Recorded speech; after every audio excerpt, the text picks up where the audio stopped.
Salut les gars, bienvenue sur musculationpousedemas.com. Bienvenue, mon nom est Charles. Mon nom est Étienne, ça tente-tu de le dire aujourd'hui? Oui, bien sûr, on est une émission quotidienne sur la musculation. On vous donne des trucs au gym, comment vous entraîner. On répond également à vos questions de musculation. Beaucoup de gars nous envoient leurs questions.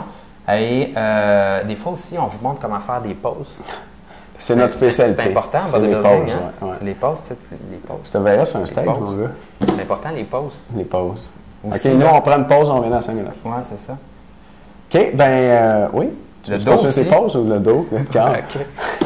OK. Et c'était cette semaine la date finale pour nous envoyer votre pause. La transformation physique. Donc, on a beaucoup de gars qui nous ont envoyé leurs photos avant. Là, maintenant, il vous manque la photo après. Donc, j'espère que tout s'est bien passé dans votre cas et que vous allez avoir une bonne photo après, puisque c'est cette semaine qu'on veut les avoir. Vous avez jusqu'à samedi minuit pour nous envoyer ça par email. On veut avoir également votre poids avant, votre poids après. Et après ça, ben, on va faire voter probablement la semaine prochaine pour avoir nos 3 winners, parce que je ne sais pas si vous vous souvenez, mais on avait des prix tout spéciaux.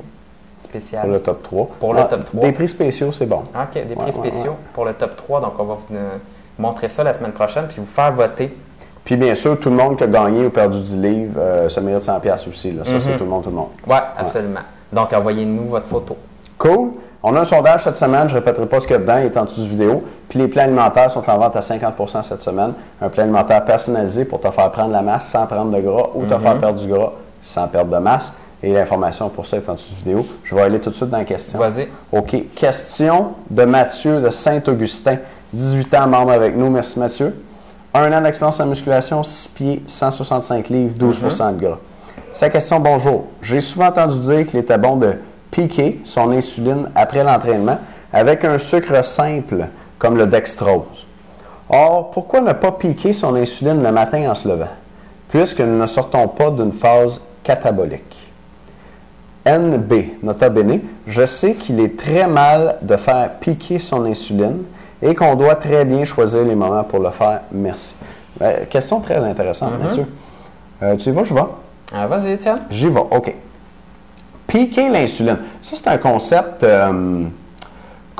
populaire dans le milieu de l'entraînement. Les autres sont forts sur le ski puis c'est pique d'insuline. N'importe quoi. Okay. Ça vient, je dirais, j'entends principalement ça dans la bouche d'entraîneurs américains, qu'il faut faire piquer l'insuline. Là, on va s'entendre sur une chose. Là. Oui, il y a des études scientifiques qui montrent que si tu manges un peu de sucre avec tes protéines, ton insuline va être plus élevée. Puis si tu as plus d'insuline, c'est une hormone anabolisante. Les protéines, le sucre vont rentrer dans tes muscles davantage, puis tu pourrais construire plus de masse musculaire à long terme avec ça. À ma connaissance, il n'y a pas d'étude à long terme qui a montré que de faire piquer son insuline avec ses protéines, ça faisait prendre plus de masse. Okay? Donc là, on est un peu dans la théorie, là, puis les suppositions, mais check bien où je m'en vais, puis tu vas voir que les pics d'insuline, c'est so-so, à mon avis. Donc, oui, il y a des études qui ont montré ça. C'est ça que je disais il y a un instant. Puis la quantité de glucides, la quantité de sucre qui est nécessaire pour faire piquer ton insuline, c'est quelque chose comme 5 grammes.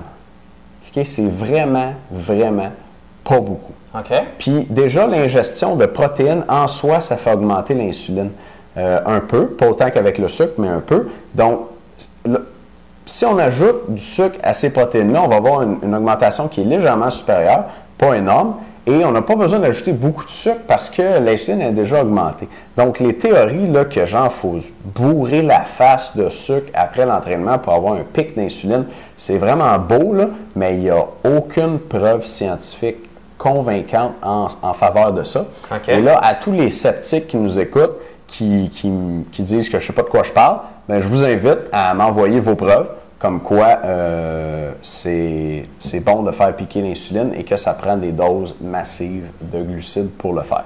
Je suis prêt à vous recevoir et à discuter avec vous de ça. Les autres, ceux qui me font confiance, bien faites-moi confiance. Les pics d'insuline, c'est pas aussi fort, c'est pas aussi intéressant ou indispensable qu'on en entend parler. Si tu veux prendre la masse, l'important, c'est d'avoir plus de calories dans ton alimentation que tu en dépenses dans ta journée. Tu peux manger du sucre, ça t'aide à avoir plus de calories, puis c'est peut-être ça pour ça que les gens qui le font, ils disent « Oh, wow, ça marche », mais c'est sûr que si tu manges un 100 grammes de sucre pour faire piquer ton insuline, tu viens de faire rentrer 400 calories, tu sais, ça va t'aider à prendre la masse, mais c'est pas parce que tu as un pic d'insuline avec.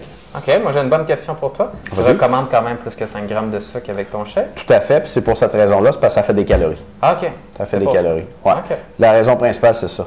C'est sûr que le sucre, ça aide aussi, après un entraînement intense et relativement long, à refaire les réserves d'énergie. Tu sais, mais ça refait les réserves d'énergie que tu as un pic d'insuline ou non. OK. Fait que mon but, la raison pour laquelle je dis d'en prendre beaucoup après l'entraînement, c'est pas pour avoir un pic d'insuline, c'est pour avoir des calories puis refaire les réserves.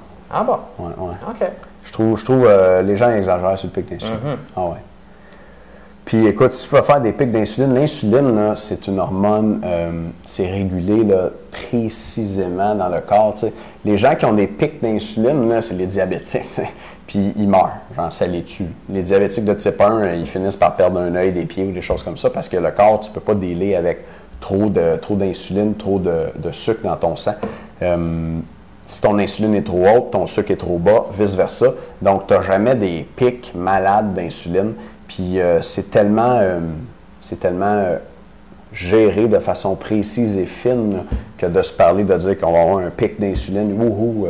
Je pense qu'on exagère avec ça. Ouais. Moi, pour les membres, ce que je vais vous dire, c'est que souvent, on reçoit les questions, combien de shakes je devrais prendre dans ma journée? Donc, est-ce que je devrais en prendre le matin, le mercredi? J'allais dire le mercredi. Le soir. Ouais, ça va bien? Ça va bien. Ou à quel moment le prendre exactement là, en entour de votre entraînement? Tu sais, on entend souvent parler tout de suite après l'entraînement. C'est quoi le laps de temps? C'est quoi qui est le mieux? Est-ce que c'est vraiment après l'entraînement? OK, je vous donne toutes ces explications-là et encore plus. Et des pauses. Dans le deuxième vidéo. Malade. Mathieu, donc, piquer ton insuline le matin en se levant, non. Mange des protéines, un gros déjeuner, puis ça va faire la job. OK. Les membres, on se revoit dans un instant pour le bon stock de Charles. Salut. À tout de suite.